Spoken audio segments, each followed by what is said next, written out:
Hello, everybody. Welcome to the Fox 5, the series that explores the wonderful world of Fox Rehabilitation through an original list created by a Fox colleague. Today, I am joined by Fox occupational therapist and QAPD clinical specialist, Brett Herman. Thank you, Jim. Happy to be here. You can't, try saying that 5 times fast. You'll get all sorts of tongue-tied. And I didn't even mention that you're the host of the Complete OT. Well, we got to shine that over with the big lights. That's the beloved webinar series on a billboard. That's it. Another original. That's and for those that are wondering, QAPD, Quality Assurance Professional Development. And then, Brett, I don't know if you're into movie quotes, because usually I'm behind, well, I should say all the time I'm behind the scenes on the Complete OT, but I've always wanted to say this if we ever shared the camera together. Paging Mr. Herman. Mr. Herman. Paging Mr. Herman. Do you catch the reference? I do. All right. Pee Wee Herman, right? Pee-wee's Big Adventure, yeah. That. So, believe it or not, that nickname never really stuck with me. For a very little bit, I had one coach call me Pee Wee, but never. That was me. Yep. Enough with movie quotes. Brett, let's do it. What is your Fox 5? My Fox 5 is 5 things that you can do besides being a treating clinician here at Fox. All right. So, Brett, what is number 1 on your Fox 5? Number 1 is quite important to me. It's something I fell in love with instantly, probably led me down to the path of where I am today, is being a mentor and a sponsor. So beyond just treating, you have the opportunity to mentor newly hired OTs, PTs, and speech language pathologists. You can sponsor clinicians who maybe have treated in a different setting but are now coming over to Fox. So I just think number 1 to me is that you are able to mentor and help train the future of the profession, the future of a Fox colleague. And yes. To me, that was something I fell in love with. My passion is mentoring, and I just think that's such a huge asset of being somewhere. So, Brett, I like that one because it's a step up. Mm-hmm. Like you're doing a little bit more, and I like it because it probably gives you're probably confident at that point in time where you've been with Fox long enough where you're like, hey, I can be a mentor now. Absolutely. And what I really like is you make that decision, right? So you're not forced to mentor someone. These are things that you get to do outside of being a treating clinician. If it's something that drives you to be a mentor, then speak to your regional director about it. Speak to your RQAO about it, because it has to come from within. You have to want to do it, because it takes a different type of person to be willing to give that time, that effort to help somebody else grow, especially with our personal lives, the families at home, spending 8 hours a day of treating people, and then to be like, okay, now I'm going to spend a half hour mentoring. You really got to have the passion for it, and something that I just love. Where do we go from here? You may have peaked at number 1. Brett, what is number 2 on your list? Number 2 kind of goes off that, an educator. So these are for the individuals that maybe have that passion too of being involved in academia. So there's many Fox clinicians that are lab instructors. They are full-blown course instructors. It's something I do at Thomas Jefferson University. I'm an adjunct faculty member. So just being that, but beyond just being in the classroom, journal clubs. Hosting a journal club within your region is a great way to kind of be an educator.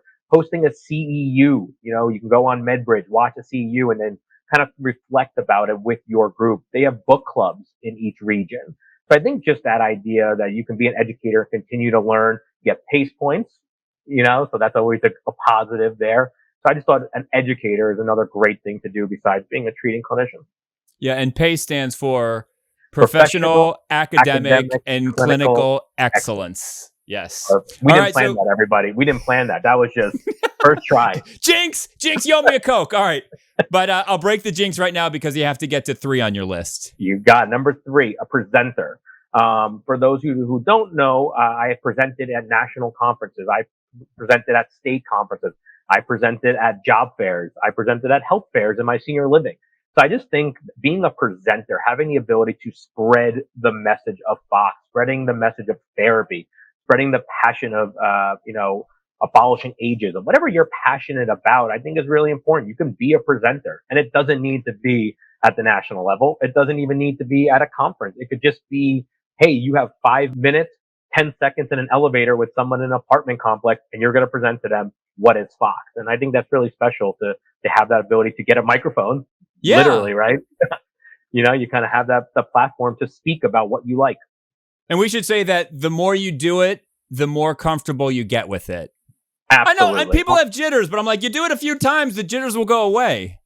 Yep. The reason it's called like the elevator spiel, right? You kind of tell in 30 seconds, you have someone's attention about what is Fox, what do we do here? And you do it 100 times, it just becomes second nature.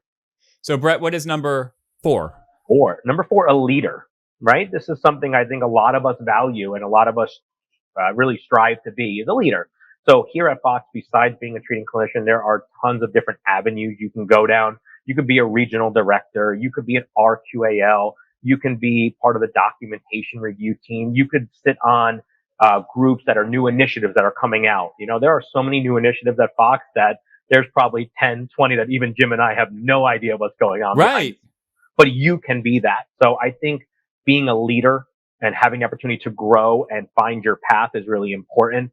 Realizing that not everyone wants to be, the director, right? Not everyone wants to be a non-treating clinician, but some people might just want a little bit more responsibility. So I think a leader at number 4 is a good spot for that.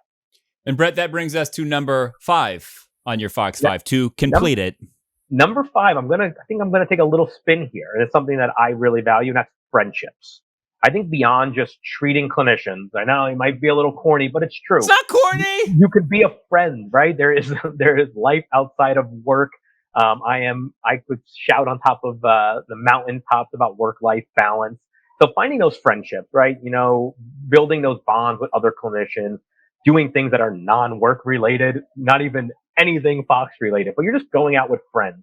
So I just really value those friendships that I have at Fox. Some of my best friends in Fox are physical therapists, that other discipline. And I just love them. I've been here for over almost 11 years now. So just those friendships are really something I value. And I'm looking forward to hanging out with you. Anytime. Have we hung out in person? We have not. Isn't that I have not shook the hand of Jim Shear. I have not done it. And it's something I'm waiting. So we're hoping this happens soon. So Brett, thank you for your Fox 5. So for Brett Herman, my name is Jim Shear, and we will see Jens later.